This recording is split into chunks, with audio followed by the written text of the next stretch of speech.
Hi everyone, welcome back to another episode of People of London and welcome back to my vlog. Thanks for watching this video.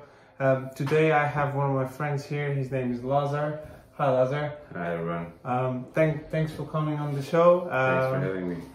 Lazar is a very good friend of mine. We actually play basketball together, as you can see.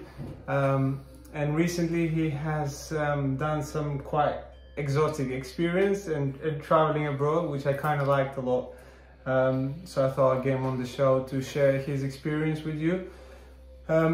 You are approximately the same time in London as me, for about 4 years now. What made you move here? And maybe you can tell us where you come from and a bit about yourself. All right, and that's a good question. What made me move here? Well, first time I visited London in 2008, touristically, and it was not even. I was with a friend and we were going to Edinburgh, and our flight was through London. So we said, okay, since we're coming to London, let's stay for a couple of days. So it was just like a passing by thing. Yeah. So our main goal was Edinburgh. I never had London up until that point on my travel map at all. I don't know, I wasn't attracted to it. I would always rather go to Eastern Europe or continental part of Europe. So in 2008 I was here for let's say 4 or 5 days, and I fell in love with the city. And I told to myself, one day I really want to come back here and I want to live in this city. So yeah, here I am 13 years later, living the dream. Okay, so but when you moved here, it was like just 4 or 5 years ago? Yeah, it was February 2018, so this next February it's gonna be 4 years. Nice. So the main factor was just like, I'm gonna go there because I love the city and it was, it's well, the right place. That was one of the motives. Second motive was that before London I lived in Zagreb, Croatia, so I'm originally from Croatia. I'm a Serbian, but I was born and raised in Croatia. Besides Croatia, I lived in Canada, I lived in Mexico, a little bit in Sweden, but most of my life I spent in Croatia. So my profession is law, my background is law, I'm a paralegal, and my last job was in Croatia. So I was working at attorney law office for some 9-10 months, but I didn't like it. And I quit my job and started looking for a new job.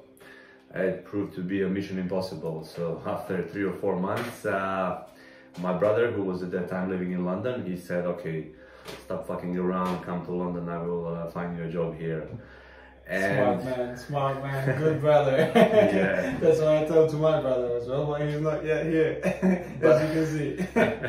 But yeah, now you're gonna ask me what kind of job was it? Well, as I would say 90% of people who come to London, especially from Balkans, you start basically from scratch, so you have to... But that was like your first job, obviously. How quickly you found it when you came to London? Well, job was basically waiting for me. My brother met one man from Croatia who's also the same background. He's Serbian. He was doing construction. It's a small company, 4 people, and at that time they were starting a new project, and they needed a laborer, someone who's basic doing stuff. I'm not educated plumber or electrician or anything. As I said, my background is law. So but you had that like lined up, so as soon as you came in, you started working. Yes, that was really important. And at the same time, I was a bit reluctant to move to London, even though I liked London and I visited a couple of times after as well. But in the back of my mind was the cost of living in London, because everybody knows that London is quite an expensive city. So my only concern was, will I be able to live life in London with the amount of money that I'm gonna be making? Or just maintain the costs? Yeah, that was my thinking. Yeah, because I was 32 at that time, and I'm at a certain age where you need some kind of comfort life. I'm not of course, exaggerating, no you, luxury. you always need a comfort life. Yeah. You wanna have some money from the work you do to explore, enjoy the city. So absolutely, that was my concern. Will I be able, with the money that I'm going to be making, will I be able to have a life? But on the other hand, of course, you need to survive. And my aim was not to come here to survive. I wanted to, you know, experience London and take everything that London has to offer. So how was that obviously in the first 6 months to a year, everyone I've met, they're all kind of not struggling, but in the first 6 months to a year, you're not like overly spending too much and going out too much. Well, I must say I was doing all of that. You were doing all of that, yeah. the first So 6 months. One of the reasons why I like London is what I realized when I visited for the first time. I had a feeling that from the first day you come here, you have a feeling that you belong here, because it's a really multinational city. I love that. That's a very good on-point metaphor. No, it literally is. When you measure the time, the Greenwich Zero Meridian goes from here, from London. So this really is, I mean, I was lucky and I had a chance to travel all around the world, but there's not that many cities as London. So London had what struck me at first, because, you know, when I visited for the first time, I was expecting it's going to be a huge city, it's going to be very stressful, it's going to be like every major city basically. Yeah.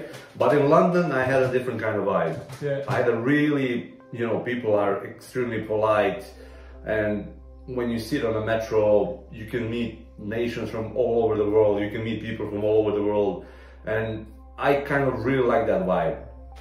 And when I moved to live here, I just followed that vibe.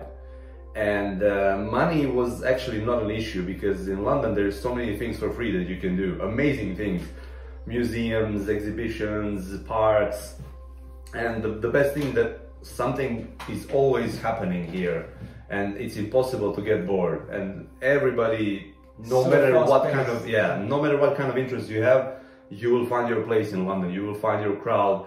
So my thing was, when I came to London, I started going out straight away, because all the clubs, all the DJs that I didn't have a chance to see live playing or DJing, I had a chance to see them here. So I would buy tickets 1, 2, 3 months in advance.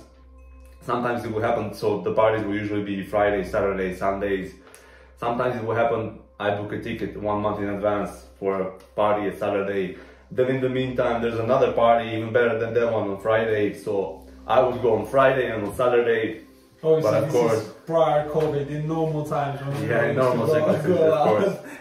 with all these hassles, yeah. But what would you say was like a process of adaptation for you when you moved to the city? Something that was different to, obviously you're quite international, you've lived in Canada, you've traveled in many places, you've lived in Mexico. It's not like that you've only been in Europe, you've been in almost all continents pretty much. So what was the thing that you had to adapt on when you came to London? Well, for me, the main thing to adapt was food, because I come from Mediterranean and I got used to really good quality food, fresh food. And I must say that the quality of food here in England it's very low, but of course different. It's different. Slightly let's call it slightly different, yeah. The tastes are different, and we don't discuss about the tastes, but for me that was the main thing that even nowadays I cannot adapt to. So I would say food. Everything else, it was pretty easygoing, straightforward. Money wise, by the time you just explore so for me the main thing was that every weekend or every day when I have free time, I go and explore, I go to see something new. And that's the best way to kind of get to know the city, I guess. It's absolutely. And what I recommend is to buy a bicycle. I know it sounds scary, and it did sound scary to me when I just arrived to London, when I saw the traffic, and plus they drive on different side of the road. But after 3 months living in London, I went back to Croatia, packed my bicycle in a box, put it on a plane, brought it to London, and from that day I would say my life quality of life in London increased significantly. But it's much nicer with bicycle. Obviously, you don't spend anything on like traveling costs. You get everywhere quicker. You can explore and see everything from your bike as well. Definitely, and the bicycle gives you this kind of freedom. It gives you really financial freedom, personal freedom. Keeps you fit. Keeps you fit, definitely. And yeah, the London is such a big city, such a dynamic city. It's always something new, something is changing. Places are closing, new places are opening, and for me, that's kind of the appeal of London. That's the charm of London. So to catch up with all of these things, I recommend buy a bicycle, get confident, because explore as much as you want. The weather doesn't necessarily have to be sunny, or because it never is really. Well, okay, depending on the season, but yeah, we were quite lucky in the last few years though. We were definitely, yeah. But yeah, bicycle for me, and I recommend to everyone. And I have quite a few friends who were telling me, "Ah, you're crazy, I would never cycle in London," but I persuaded them to buy a bicycle. When they bought it, after a month, they were all thanking me. And oh, how I didn't buy a bicycle before. It really is like cycling in London. It can be scary at the start. It took me a year and a half to convince myself, and I generally like cycling from before a lot.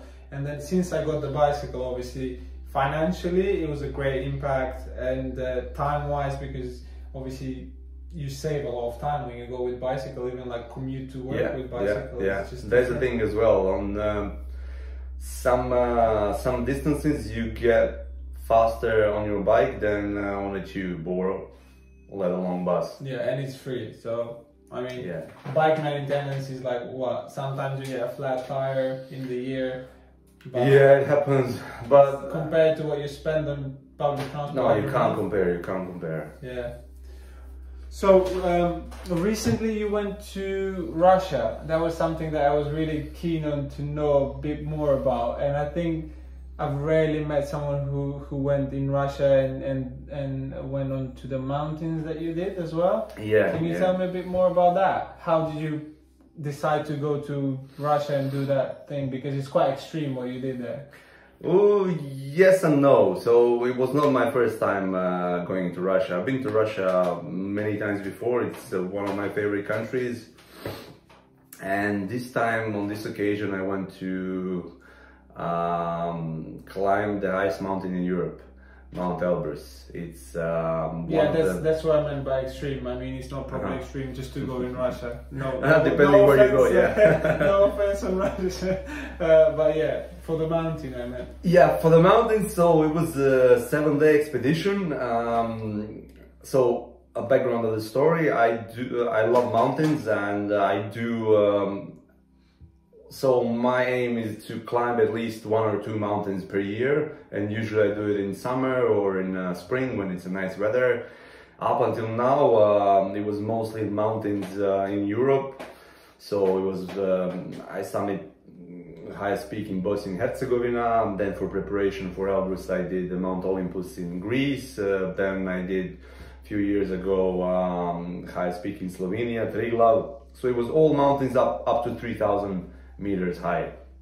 Mount Elbrus is 5,642 meters. It's one of the 7 summits.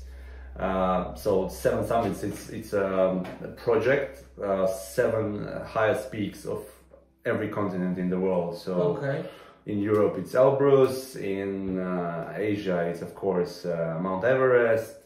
Then in Australia and that part, it's somewhere in Papua New Guinea, and I don't know what's the name of the summit. And in Africa you have Aconcagua. So do you want to go to all of them at some point? Not really. I'll explain you why. I will explain later why.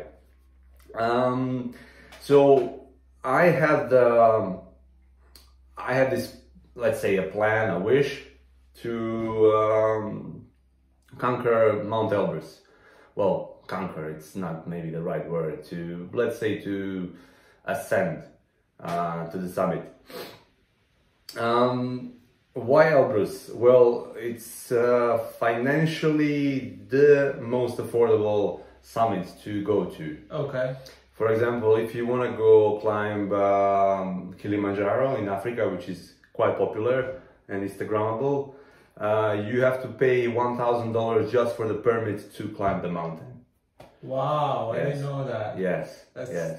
Wow. And other mountains as well. They're really, really expensive expeditions. And when I say expedition, Obviously, you have a tour guide with you. yes, yes, you need to have a tour guide and you need to go slowly, because when you go above 3,000 meters above the sea level, the oxygen becomes really, the air becomes really thin, and the percentage of oxygen significantly drops.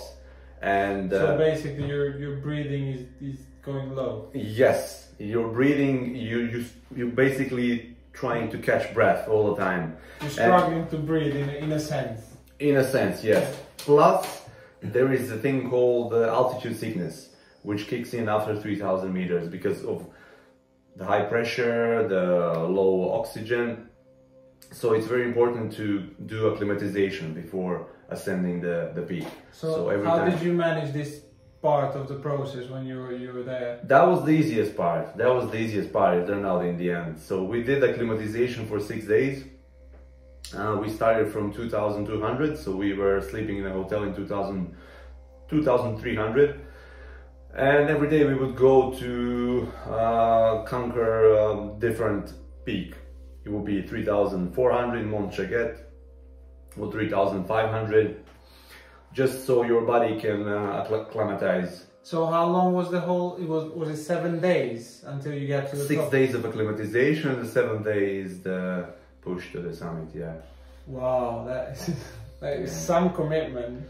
Yeah, it is, but you enjoy, you know, it's a Caucasus Mountains are really beautiful mountains, so that's also one of the reasons why I decided. And how was the view from the top? Was it any particular?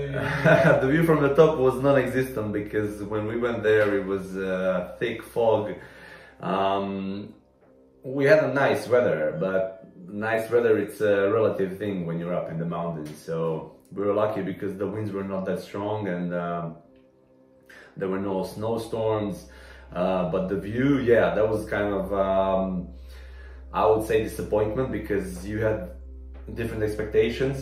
Because all the mountains you go, people go for the views, to enjoy the weather and everything.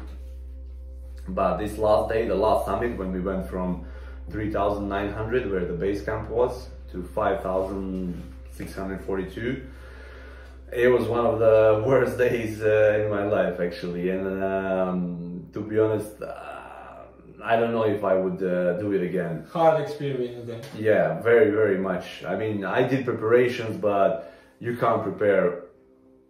You can prepare yourself physically for that, but mentally you cannot, because we started our push at 11 p.m. and it lasted almost Throughout the whole night? 12 and a half, yes, because it's important to get to the summit before noon, because after noon the weather starts to get worse. I can't even imagine that, like walking in the night for like 12 hours on a snowy, cold mountain. Oh, that is just scary. The thought of that is just scary when I think about it. But I must say, well done. I mean, it must be just a certain amount of people that have actually done this. I'm sure there isn't too many people that have done this. Well, there are two options. You can go on foot, which we did. And there's also option to pay snowmobile to take you to 5,100, and then you do the last push, so last 500 meters to the summit. We were a group of 10 people, and it was me, a friend of mine from Croatia, and the rest of the crew, 8 people, they were Russians. There were 3 girls, and how many guys is left? 4. 4. Yeah. They had no mountain experience whatsoever. So my main concern was that everybody would vote to go on a snowmobile, which I didn't want to do. For me, that was kind of, you know, cheating. You can as well just pay a helicopter to put you on the top, and that's it. You can say, I've been on the summit. Yeah. For me, it was a challenge. So it's called going to the summit on foot. So you do it on foot. Yeah. In the end, it turned out that from our group of 10 people, 2 girls and 1 guy who didn't acclimatize well. He always had headaches, and only those 3 people took a snowmobile. Okay. The rest of us, the 7 of us, decided to go old school. So that's why we started at around 11 p.m. because it took us 12 and a half hours to reach the summit.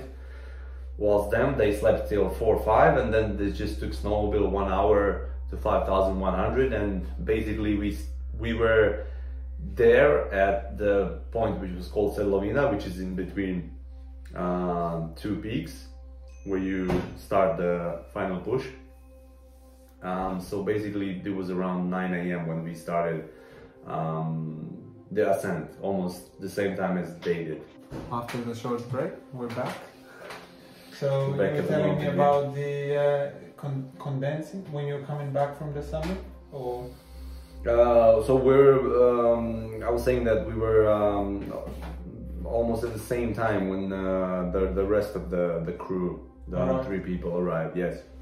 So from this experience, obviously, this whole mental empowerment, I'd say, obviously, because it's not easy to do, far from easy to do. What did you get out? Like, did you just realize you're a very strong man now because this is like very hard thing to do, or what was your main thing that you were thinking once you done it? You were like, oh gosh, was that like something? To be honest, I during my ascent, mentally I broke at some point, because after 7 hours of just pitch darkness, black when it was night, you don't see anything. You have a headlight and you're just pushing up and up and up to the snow. The temperature is freezing, it's wind, it's cold, and there is no end. It's just endless suffering. Sounds like Mission Impossible. Yeah, sounds like I try to explain people. It's like in the worst Russian novels when people are just suffering for like 1,000 pages. You just read about suffering. And then you're waiting for the sunrise, and then you think, okay, I'm gonna finally see some sun, and then the temperature is gonna go up. Nothing. It's changed just from pitch black to thick white. So that's what destroyed me the most. I was expecting, to see the beautiful peaks of Caucasus Mountains, because it was mid-September, it was end of the season, end of the climbing season, so you can see snow, you can see literally how the line where the wood starts, or where the wood starts, or where the snow starts. But in the end, I did not get that satisfaction of view. I just get suffering, and even though I didn't suffer from altitude sickness, I was feeling really weak, and at that altitude you lose your appetite. During my whole ascent, I just drink half a bottle of Coca-Cola, because that's the only thing you can kind of drink. Everything that you drink, water, tea, just comes back. Yeah, you feel like your body rejects it. But it was important to hydrate, of course, because you lose a lot of calories. Just the basic metabolism at that altitude, you're spending so many calories. I think I lost at least 4 or 5 kilos after all this expedition. That's a lot. That is a lot. That is a great experience. I mean, great as in like that's extreme. I wouldn't do it. Never, ever. Never say never. Never say never. You're a very brave man for doing it, I think. Again, back to London. Another thing that I've noticed in London is obviously being able to get to places like Russia, Moscow, and like many other tourist places. You can actually do that for very cheap flights. From what I've noticed, compared to like if we fly back from the Balkans or somewhere else, like they are ridiculously cheap flying from London, isn't it? Yeah, London is a great hub for all the low-cost airlines. For example, if you want to go to Russia, well, that was pre-COVID time we're talking about. You could buy a return ticket to Moscow or St. Petersburg for £18. That's So ridiculous. 1.8. That is ridiculous. I mean, train to Manchester costs like 80 pounds. Like, this is ridiculous. But there you go, another reason to be in London, I guess, because you can travel everywhere else for very, very low prices, which is great if we didn't have the COVID now. Yeah, now things are slowly starting to get back, but we'll see how many of these companies are going to survive and if they will still be able to offer these competitive and ridiculously cheap prices. So true. So out of the whole obviously experience coming back to London again, what is one thing that you would say is your favorite thing, and what is one thing or maybe a few things that you don't like in London, as in like the lifestyle? So yeah. Good thing about London is that, as I mentioned before, there is something for everybody. For example, if you're a billionaire, you go to places where billionaires go. If you are just an ordinary working middle class man, you go to places. So there is something for everyone's budget, and you don't necessarily have to go to the most expensive restaurants to get some amazing experience. Yeah, there's a lot of different cuisines here in restaurants as well. That's another advantage, yes.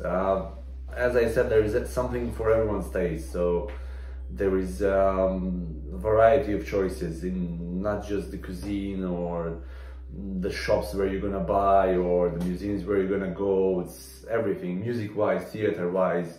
There's so many things that parks, yeah, definitely different agree things. With that. Yeah. Is there anything that you don't like particularly in this city, or that you would be like, I wish I didn't see that, or something like that?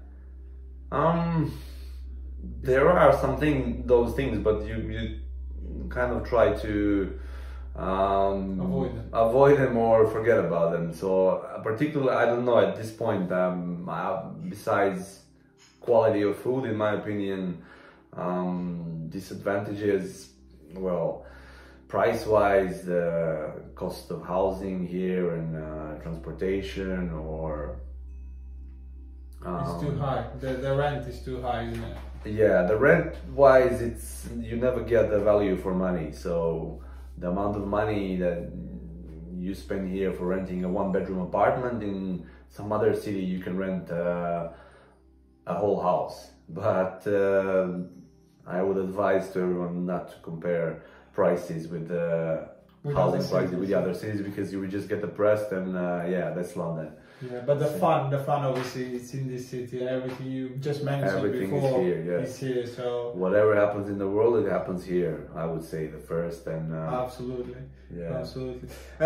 Is there anything you would recommend to people who want to come in London, to live in London? Some points that we've discussed that you think are very important for someone to take in mind before they make the move?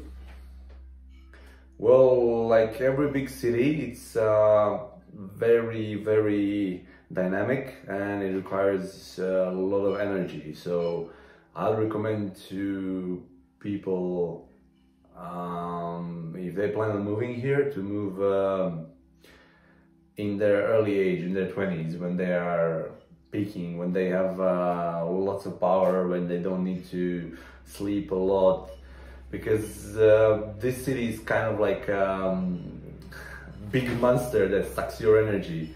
It takes a lot, but it also gives you a lot. So if living in London and not taking advantages of everything what it offers, then it's no point of living here. So that's a very, very well sentence said. Yeah, it is expensive, it is stressful, it is very competitive, but on the other hand, it also gives a lot. There's a lot of opportunities, you have to work hard, but that's like in every other city, you know? Yeah, fair enough. No, I do agree with everything what you said, and I think that the advantage of London is the center of the world, and it does have these opportunities, as we discussed, in terms of the cost of flying in different countries, and having the intensity of fun that you can find here, and all the other opportunities that it can offer. But yeah, that's really as a whole recap. So thank you for joining the show. Thank you for having me. It was a pleasure to have you. That's some great experience that you shared. Obviously, this was People of London, episode 2, guys. If you enjoy episodes like this, to hear more of other people's experiences, make sure to like this video and click that subscribe button, please. Catch you all soon.